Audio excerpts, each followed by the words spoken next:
Roald Dahl's The BFG. The characters in this book are humans, the Queen of England, Mary, the Queen's maid, Mr. Tibbs, the palace butler, the head of the army, the head of the Air Force, and of course, Sophia, an orphan. Giants.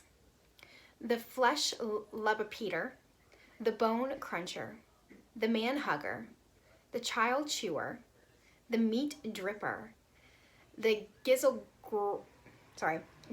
gulper, the maid masher, the blood bottler, and the butcher boy, and of course, the BFG. Chapter 1, The Witching Hour. Sophia couldn't sleep. The brilliant moonbeam was slanting through a gap in the curtains. It was shining right onto her pillow. The other children in the dormitory had been asleep for hours. Sophia closed her eyes and lay quiet still. She tried very hard to doze off, but it was no good. The moonbeam was like a silver blade slicing through the room onto her face. The house was absolutely silent. No voices came up from downstairs. There were no footsteps on the floor above either. The window behind the curtain was wide open, but nobody was walking on the pavement outside. No cars went by on the street. Not the tiniest sound could be heard anywhere. Sophia had never known such a silence. Perhaps, she told herself, this is what they called the witching hour. The witching hour, somebody had once whispered to her, was a special moment in the middle of the night when every child and every grown-up was deep, deep, deep asleep, and all the dark things came out from hiding and had the world completely to themselves. The moonbeam was brighter than ever on Sophia's pillow. She decided to get out of bed and close the gap in the curtains. You got punished if you were caught out of bed after lights out, even if you said you had to go to the bathroom. That was not accepted as an excuse, and they punished you just the same. But there was no one about now. Sophia was completely sure of that. She reached out for her glasses that lay on the chair beside her bed. They had steel rims and very thick lenses, and she could hardly see a thing without them. She put them on, then slipped out of bed and tiptoed over to the window. When she reached the curtains, Sophia hesitated. She longed to duck underneath them and lean out of the window to see what the world looked like now that the witching hour was at hand. She listened again. Everywhere was deathly still. The longing to look out became so strong that she couldn't resist it. Quickly, she ducked under the curtains and leaned out of the window. In the silvery moonlight, the village street she knew so well seemed completely different. The houses looked bent and crooked, like houses in a fairy tale. Everything was pale and ghostly and milky white. Across the road, she could see Mrs. Rance's shop, where you bought buttons and wool and bits of elastic. It didn't even look real. There was something dim and misty about that too. Sophia allowed her eye to travel further and further down the street. Suddenly, she froze. There was something coming up the street on the opposite side. It was something black, something tall and black, something very tall and very black and very thin. Chapter 2. Who? It wasn't a human. It couldn't be. It was 4 times as tall as the tallest human. It was so tall, its head was higher than the upstairs windows of the houses. Sophia opened her mouth to scream, but no sound came out. Her throat, like her whole body, was frozen with fright. This was the witching hour, all right. The tall black figure was coming her way. It was keeping very close to the houses across the street, hiding in the shadowy places where there was no moonlight. On and on it came, nearer and nearer, but it was moving in spurts. It would stop, and then it would move on, and then it would stop again. But what on earth was it doing? Aha! Sophie could see now what it was up to. It was stopping in front of each house. It would stop and peer into the upstairs window of each house in the street. It actually had to bend down to peer into the upstairs windows. That's how tall it was. It would stop and peer in, and then it would slide on to the next house and stop again and peer in, and so on down the street.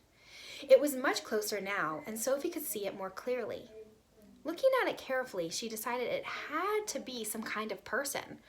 Obviously, it wasn't human, but it was definitely a person. A giant person, perhaps? Sophia stared hard across the misty moonlight street. The giant, if that's what he was wearing a long black cloak.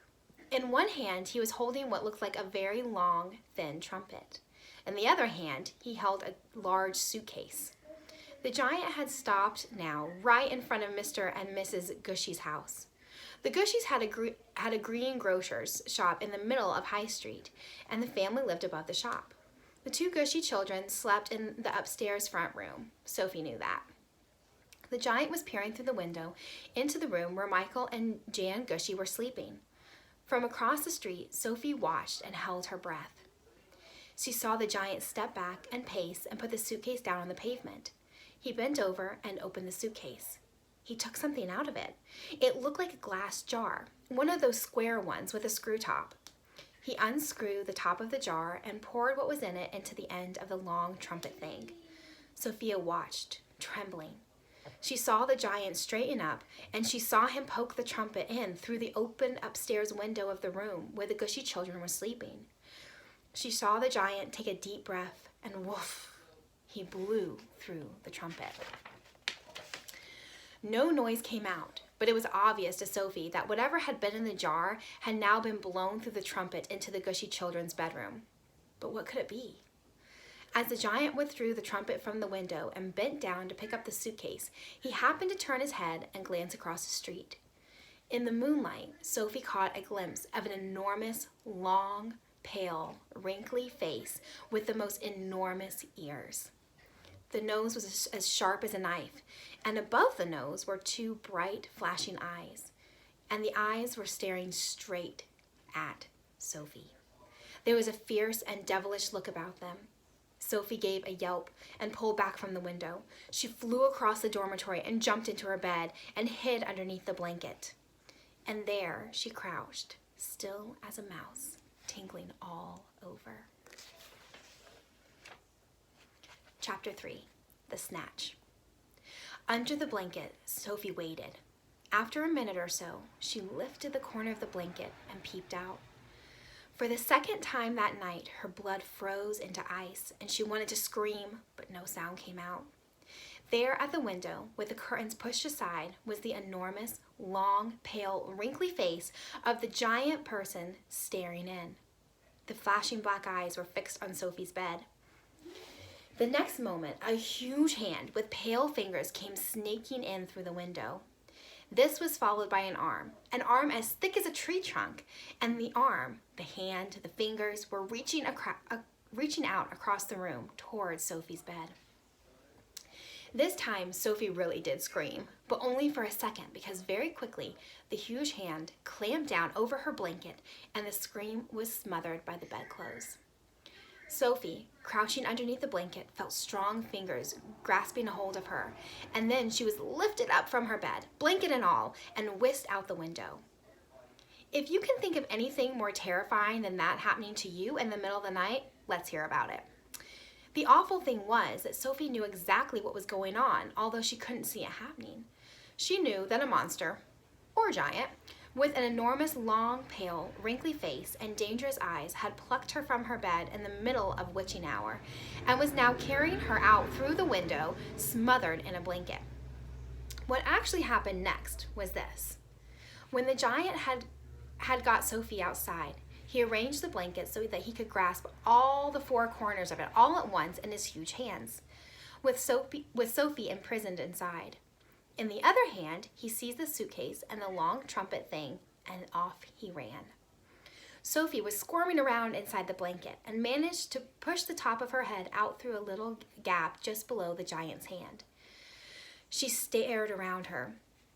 She saw the village houses rushing by on both sides. The giant was sprinting down the high street. He was running so fast, his black cloak was streaming out from him like the wings of a bird. Each stride he took as long as a tennis court. Out of the village he ran, and soon they were racing across the moonlit fields. The hedges dividing the fields were no problem for the giant at all. He simply strode over them. A wide river appeared in his path. He crossed it in one flying stride. Sophie crouched in the blanket, peering out. She was being bumped against the giant's legs like a sack of potatoes. Over the fields and hedges and rivers they went, and after a while, a frightening thought came into Sophie's head. The giant is running so fast, she told herself, because he's hungry and he wants to get home as quickly as possible, and then he'll have me for breakfast. Chapter 4, The Cave. The giant ran on and on, but now a curious change took place in his way of running. He seemed suddenly to go into a higher gear. Faster and faster he went, and soon he was traveling at such a speed that the landscape became blurred. The wind stung Sophie's cheeks. It made her eyes water. It whipped her head back and whistled in her ears. She could no longer feel the giant's feet touching the ground. She had a weird sensation that they were flying. It was impossible to tell whether they were over land or sea. This giant had some sort of magic in his legs. The wind rushing against Sophie's face became so strong that she had to duck down into the blanket to prevent her head from being blown away. Was it really possible that they were crossing oceans? It certainly felt that way to Sophie. She crouched in the blanket and listened to the howling of the wind. It went on for what seemed like hours. Then, all at once, the wind stopped its howling. The pace began to slow down. Sophie could feel the giant's feet pounding once again over the earth. She poked her head up out of the blanket to have a look. There they were, in a country of thick forests and rushing rivers. The giant had definitely slowed down and was now running more normally, although normal was a silly word to use to describe a galloping giant. He leapt over a dozen rivers. He went rattling through a great forest, then down into a valley and up over a range of hills as bare as concrete. As soon as he was galloping over a desolate wasteland that was not quite of this earth. The ground was flat and pale yellow. The great lumps of blue rock were scattered around, and dead trees stood everywhere like skeletons. The moon had long since disappeared, and now the dawn was breaking. Sophie, still peering out from the blanket, saw suddenly ahead of her a great craggy mountain. The mountain was dark blue, and all around in the sky was gushing and glistening with light. Bits of pale gold were flying among delicate frosty white flakes of cloud. And over to one side, the rim of the morning sun was coming up, red as blood. Right beneath the mountain, the giant stopped. He was puffing mightily. His great chest was heaving in and out, and he paused to catch his breath. Directly in front of them, lying against the side of the mountain, Sophie could see a massive round stone. It was as big as a house. The giant reached out and rolled the stone to one side as easily as if it had been a football. And now, where the stone had been, there appeared a vast, giant black hole. The hole was so large the giant didn't even have to duck his head as he went in. He strode into the black hole, still carrying Sophie in one hand and the trumpet and the suitcase in the other. As soon as he was inside, he stopped and turned and rolled the great stone back into place so that the entrance to his secret cave was completely hidden from the outside. Now that the entrance had been sealed up, there was not a glint of light inside the cave. Everything was all black. Sophie felt herself being lowered to the ground. Then the giant let go of the blanket completely. His footsteps moved away. Sophie sat there in the dark, shivering with fear. He's getting ready to eat me, she told herself. He will probably eat me raw, just as I am. Or perhaps he will boil me first. Or maybe he'll have me fried. He will drop me like a rasher of bacon into some giant frying pan, sizzling with fat. A blaze of light suddenly lit up the entire place. Sophie blinked and stared. She saw an enormous cavern with high, rocky roof. The walls on either side were lined with shelves, and on the shelves there stood row upon row of glass jars. There were jars everywhere. They were piled up in the corners. They filled every nook and cranny of the cave. In the middle of the floor, there was a table 12 feet high and chairs to match.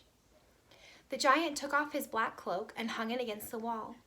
Sophie saw that under the cloak he was wearing a sort of collarless shirt and a dirty old leather waistcoat that didn't seem to have any buttons at all. His trousers were faded green and were far too short in the legs. On his bare feet he was wearing a pair of ridiculous sandals that for some reason had holes cut along each side, with a large hole at the end where his toes stuck out. Sophie, crouching on the floor of the cave in her nightie, gazed back at him through the thick steel-rimmed glasses. She was trembling like a leaf in the wind. A finger of ice was running up and down the length of her spine. "Ha!" shouted the giant, walking forward and rubbing his hands together. "What has us got here?" His booming voice rolled around the walls of the cave like a burst of thunder.